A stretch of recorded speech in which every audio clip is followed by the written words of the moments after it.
आखिरकार रंग में वंग डल ही गया है नाज़रीन। जैसा कि आपने देखा कि अब बारी का बाप आ गया है अपनी असल मुद्दे पे और आकर कह देता है कि देखो, चाहे जो मर्जी हो जाए, तुम्हें अनाया से शादी करनी ही करनी है।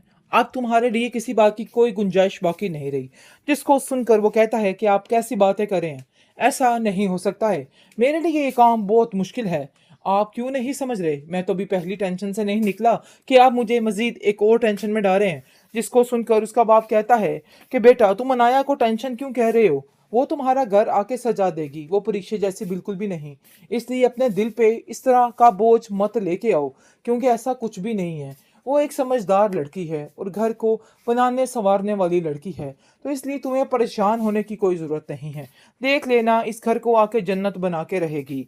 आप देखेंगे कि वो इस बात से साफ साफ इनकार कर देता है और कहता है कि नहीं, ऐसा नहीं हो सकता।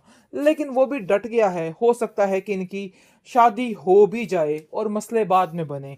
फिलहाल जी आप देखेंगे कि साफ साफ जुबैदा ने कहा है कि मैं आपको एक अक्लमंदी की बात बताऊं। देखो रुमैसा बेगम, तुम्हें अब अपने बेटे को कोर्स करवाना चाहिए, ना कि उसका वक्त ज़ाया करना चाहिए। जिस पर रुमैसा जो है वो उछल पड़ती है और कहती है कि आखिर तुम होती कौन हो ये सारे मशवरे देने वाली? मैं तुम्हें इस चीज़ की इजाज़त नहीं देती। तुमने जो करना है ना अपनी बेटियों के बारे में करो। खुद तो उनको डॉक्टर तो पता नहीं क्या क्या बना रही हो, और तुम मेरे बेटे के बारे में खुद कैसे फैसला ले सकती हो? मैं तुम्हें इस चीज़ की इजाज़त बिल्कुल नहीं दूंगी। जिसको सुनकर परीक्षा कहती है कि आपको हमने सिर्फ मशवरा दिया है, बाकी आपका अपना काम है। और वैसे भी काशिफ मेरा भाई है, जिसकी वजह से हम आपको मशवरा दे सकते हैं। तो इसलिए आपको इन सब बातों को लेके कुछ भी करने की या कहने की ज़रूरत नहीं है। आलिम कहता है कि बिल्कुल ठीक कह रही है परिशे। वो जो कहेंगी उसके बारे में उसकी बेहतरी के लिए कहेंगी। इसलिए उसकी बातों को गलत अंदाज और गलत रंग मत दो, क्योंकि मैं जानता हूँ कि वो अपने भाई से बेहद प्यार करती हैं और उसके लिए कभी भी गलत नहीं सोच सकती हैं। और तुम भी अब अपना दिमाग खोल के ही आज रखो। हमारे पास सब कुछ है, बल्कि बहुत जल्द हर चीज़ होने वाली है। इस चीज़ का शायद आपको अंदाज़ा नहीं है। जिस पर वो कहता है कि ये मेरे लिए काबिल फ़ख्र है और अब जाकर मुझे इन सब चीज़ों की समझ आ गई है। तो आप लोगों को परेशान होने की ज़रूरत नहीं है। मैं आप लोगों की ढाल बन के खड़ा हूँ। जिसको सुनकर वो कहती है कि अब हमें किसी की कोई ज़रूरत नहीं, और बिला वजह आप भी हमारी वजह से परेशान ना हो, क्योंकि हम अपनी लाइफ में बिल्कुल ठीक हैं। तो आपको हमारे लिए कुछ भी करने या कुछ भी सहने की ज़रूरत नहीं है। ये सारी चीज़ें अब हम खुद ही हैंडल कर लेंगे। बहरहाल परिचय काफ़ी ज़्यादा खुश है, लेकिन उसकी माँ उसको कहती है कि बेटा, ठीक है, तुमने बहुत कुछ गेन कर लिया, लेकिन देखो अब मैं भी तुम्हारी शादी करने वाली हूँ और बहुत जल्द तुम्हें इस घर से रुखसत करने वाली हूँ। लेकिन उसकी दादी इस बात के आगे खड़ी हो जाती है और कहती है कि नहीं, अभी उसको थोड़ा वक्त और दो, क्योंकि वो अपनी ज़िंदगी में बहुत कुछ करना चाहती है। और मैं ऐसा बिल्कुल नहीं चाहती कि परिशे अपनी ज़िंदगी के इन इम्तिहानात में पीछे रहे। मैं चाहती हूँ कि वो अपने पैरों पे खड़ी हो, ताकि कल को वो सब कुछ कर सके। तो इसलिए बेहतर यही है कि अब हमें परिशे को मज़ीद टाइम देना चाहिए, ताकि वो भी अपनी ज़िंदगी जी सके और सब कुछ ठीक कर सके। जिस पर ज़ुबैदा खामोश हो जाती है, क्योंकि इस दफ़ा आलिम भी उसके साथ है और कहता है कि बिल्कुल सही कह रही हैं अम्मा जान। अब हमें परिशे के और बच्चों के ऊपर ध्यान देना चाहिए और इनके बेहतर मुस्तकबिल के लिए जद्दोजहद करनी चाहिए। इसलिए तुम अब अकेली नहीं हो, बल्कि मैं भी तुम्हारा इन सब चीज़ों में साथ दूंगा। तुम बिल्कुल भी परेशान ना हो, बहुत जल्द सब ठीक हो जाएगा। और परिशे जो कर रही है ना, उसको करने दो। मुझे यकीन है अपनी बेटी पे कि वो कुछ गलत नहीं करेगी।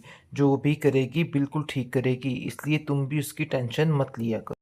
सुबैदा अपनी बेटी को देख के बहुत फ़ख्र महसूस कर रही है और कहती है कि देखो आलम, जिस चीज़ का मैंने ख्वाब देखा था ना, वो मेरा पूरा हो चुका।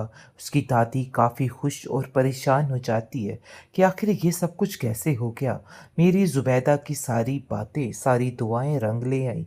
वो कहती है कि देखा ज़ुबैदा, मैंने तुम्हें कहा था ना कि सब कुछ ठीक हो जाएगा, और ऐसा ही हुआ है।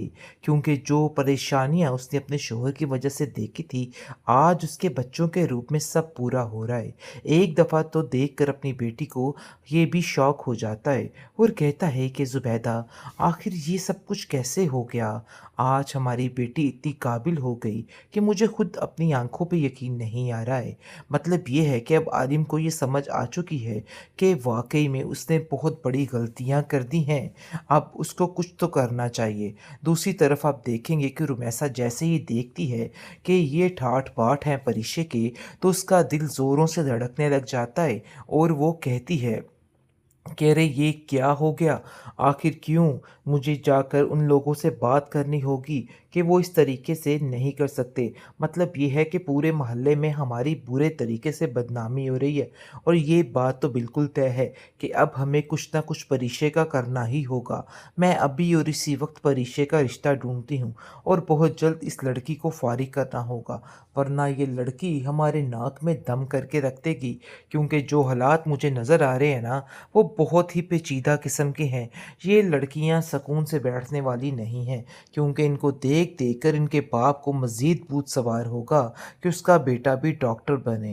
लेकिन जी आप देखेंगे कि आलम कहता है कि मैंने अपने दिल से ये वाली चीज़ें निकाल दी। मुझे पता चल चुका है कि हर कोई मेरी बेटियों जैसा नहीं हो सकता है, तो बेहतर यही है कि अब तुम भी इन चीज़ों की बहस और तकरार ना करो।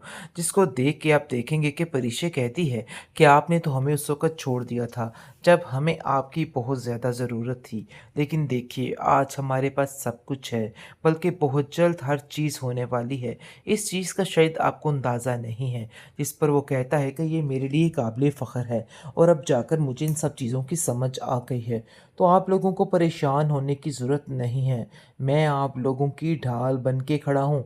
जिसको सुनकर वो कहती है कि अब हमें किसी की कोई ज़रूरत नहीं और बिला वजह आप भी हमारी वजह से परेशान ना हो, क्योंकि हम अपनी लाइफ में बिल्कुल ठीक हैं। तो आपको हमारे लिए कुछ भी करने या कुछ भी सहने की ज़रूरत नहीं है। ये सारी चीज़ें अब हम खुद ही हैंडल कर लेंगे। बहरहाल परिचय काफ़ी ज़्यादा खुश है, लेकिन उसकी माँ उसको कहती है कि बेटा ठीक है, तुमने बहुत कुछ गेन कर लिया, लेकिन देखो अब मैं भी तुम्हारी शादी करने वाली हूँ और बहुत जल्द तुम्हें इस घर से रुखसत करने वाली हूँ। लेकिन उसकी दादी इस बात के आगे खड़ी हो जाती है और कहती है कि नहीं, अभी उसको थोड़ा वक़्त और दो, क्योंकि वो अपनी ज़िंदगी में बहुत कुछ करना चाहती है और मैं ऐसा बिल्कुल नहीं चाहती कि परिशे अपनी ज़िंदगी के इन इम्तिहानात में पीछे रहे। मैं चाहती हूँ कि वो अपने पैरों पे खड़ी हो, ताकि कल को वो सब कुछ कर सके। तो इसलिए बेहतर यही है कि अब हमें परिशे को मज़ीद टाइम देना चाहिए, ताकि वो भी अपनी ज़िंदगी जी सके और सब कुछ ठीक कर सके। जिस पर ज़ुबैदा खामोश हो जाती है, क्योंकि इस दफ़ा आलिम भी उसके साथ है और कहता है कि बिल्कुल सही कह रही हैं अम्मा जान। अब हमें परिशे के और बच्चों के ऊपर ध्यान देना चाहिए और इनके बेहतर मुस्तकबिल के लिए जद्दोजहद करनी चाहिए। इसलिए तुम अब अकेली नहीं हो, बल्कि मैं भी तुम्हारा इन सब चीज़ों में साथ दूँगा। तुम बिल्कुल भी परेशान ना हो, बहुत जल्द सब ठीक हो जाएगा और परिशे जो कर रही है ना उसको करने दो। मुझे यकीन है अपनी बेटी पे कि वो कुछ गलत नहीं करेगी। जो भी करेगी बिल्कुल ठीक करेगी, इसलिए तुम भी उसकी टेंशन मत लिया करो।